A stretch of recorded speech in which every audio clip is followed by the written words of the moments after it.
បាទសូមជម្រាបសួរបងប្អូនអរគ្នាបាទថ្ងៃនេះគឺយើងមកធ្វើការចាប់កូនកង្កាបបាទឲ្យមួយបាទបងប្អូនអរគ្នា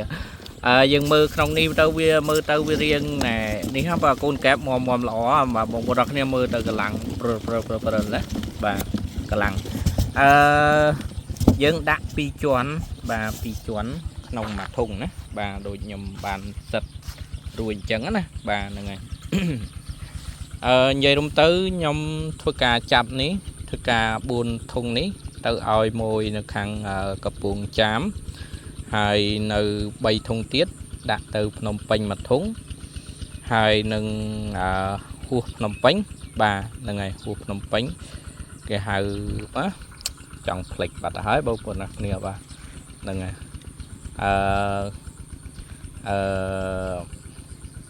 មកជួទៅកំពង់សោមអីហ្នឹងឯងបាទហ្នឹងហើយអញ្ចឹងអ្វីដែលជាការរៀបចំគឺយើងចំណាយធុងហ្នឹងបាទហើយធុងហ្នឹងអត់ងាយរកទិញបានទេបងប្អូនអរគ្នាខ្ញុំទៅទិញម្ដងគឺពិបាករកណាប៉ុន្តែដើម្បីធានានៅគេហៅថាសុខភាពកែបសុខភាពល្អអញ្ចឹងខ្ញុំត្រូវតែធ្វើបាទខ្ញុំអត់បដ ாய் ទេព្រោះអីបងដែលគាត់យកទៅទិញទិញយកទៅចិញ្ចឹមបាទគឺគាត់ទុកចិត្តលើយើងបាទទុកចិត្តលើយើងត្រូវធ្វើម៉េចឲ្យល្អឲ្យគាត់បាទហ្នឹងហើយទោះបីជាវាមិនបានល្អ 100% ក៏វាបានគួរសមអញ្ចឹងណាបាទកុំឲ្យលក្ខណៈមួយតាណែបងកាប់យកទៅដល់ងាប់អស់បាទអត់ទេបាទហ្នឹងហើយគាត់ពួកគាត់ជឿទុកចិត្តគឺដោយសារតាយើងរៀបចំឲ្យហើយបាទពេលដែលចិញ្ចឹមយើងឲ្យបច្ចេកទេសទៅទៀតបាទហើយបច្ចេកទេសពីតូចរហូតដល់ធំបាទបច្ចេកទេសហ្នឹងមិនមែនតែមួយថ្ងៃបានទេបាទហ្នឹងហើយខ្លាំងជាងគេគឺបច្ចេកទេសបាទហ្នឹងហើយពួកគាត់ចង់បានបច្ចេកទេសដូចនេះបងប្អូនគ្នាកន្លែងចាំរបស់ខ្ញុំមិនទាន់នេះទេបាទស្អែកហ្នឹងរៀបពីបៃតងទៀតបាទដើម្បីបង្កាត់កូនបាទកូនបងប្អូនគ្នាច្រើនណាបាទច្រើនណាបាទនេះច្រើនណាបាទអត់ទាន់បានយកមេចេញទេបងប្អូនគ្នាបាទឡាយតែរវល់បាទយកមិញដាក់30គូបាទច្រើនដល់បាទហ្នឹងហើយបងគាត់ខ្ជួបាទហើយនៅខាងនេះខ្ញុំប្រើដងនេះបងប្អូនគ្នាដងបូមទឹកបាទហ្នឹងហើយដងគេហៅថាដងស្នប់ណាបាទហើយនេះមានបងហ្នឹងគាត់នេះតែចាំអ្នកដែលបោកកែបបាទច្រឡំនេះចាំកាត់ណាបាទគឺគាត់មករោទិញកូនច្រឡំរោទិញកូនរោទិញសាច់បាទហើយខ្ញុំនៅសល់ប្រហែលជា 4-10 គីឡូខ្ញុំលក់ឲ្យគាត់ណាបាទ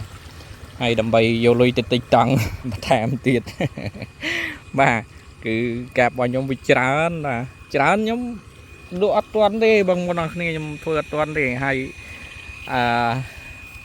នៅខាងនេះគឺយើងរៀបចំឲ្យបាន10តោននេះនៅក្នុងនេះកំពុងតែយើងដាំស្រូវប៉ុណ្ណេះយើងដាំហើយយើងអត់ស្ទូងច្រើនទេស្ទូង2-3ដើមអញ្ចឹងណាបាទដើម្បីហើយយើងស្ទូងចន្លោះគ្នាឆ្ងាយបាទហើយយើងធ្វើការហុំធ្វើការអីទៀតបាទហ្នឹងហើយអាហ្នឹងនៅក្នុងវាស្រែហ្នឹងខ្ញុំដាក់ទៅតាម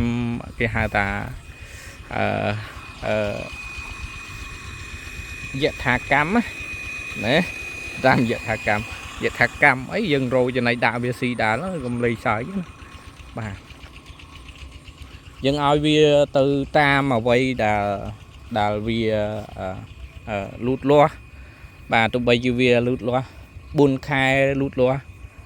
បានក៏យើងយល់ព្រមបាទយើងភាគច្រើនយើងចាំតែ2ខែយើងបានលក់ប៉ុន្តែយើងដាក់នៅវាស្រែ4ខែ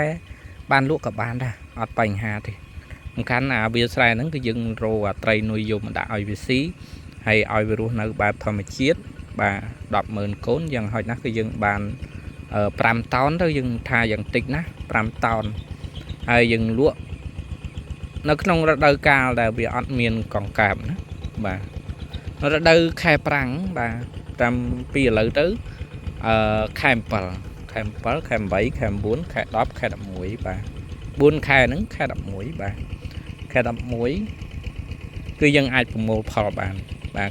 trong đó khẽ đập pi khẽ mũi khẽ pi cả đập bán bà trăm cả đại chui năm cả đập bán bà đừng vì ớt banh ha thì xin gì ở vậy ở thì dương thực ca tăng chân này thực ca đọc đồ dương miền tây từ nấy dương ai trong tây nuôi bán bà dương đã vía bà hay dương bạc cát vía bà đạt dương ọt bà bạ khom vía ta ô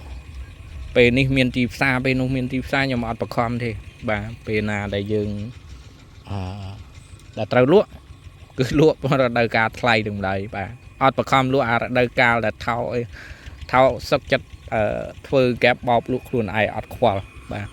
nhầm tới I don't care bà những nhầm prap bong bộ đọc người cà rô xí kinh chẳng bà toa đại dương kháng toa đại dương chật na toa đại dương đạch na bàn dương ai nè nơi rồi ốp sạ bàn toa đại dương stia toa đại dương đo bà từ bàn bà bây dương ọt đo tí dương phơi áo bên nơi tầng chẳng ai bà chẳng miền bong bong khác còn bật toan là rương lụa cạp trong lòng khẻ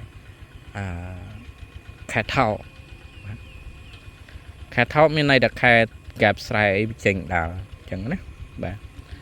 chẳng bút quạt bàn chạp đòn thà bút quạt trâu tà rô trai nuôi trai giả hoa trai plieng ấy để dừng nghi xua rố chẳng rô đại bia sân tờ ạch trai ấy chẳng rô đại bia sân tờ bà này chăm là pe khai lấy khai đập muôi khai pi ấy anh đang chân lúa có đập bàn bà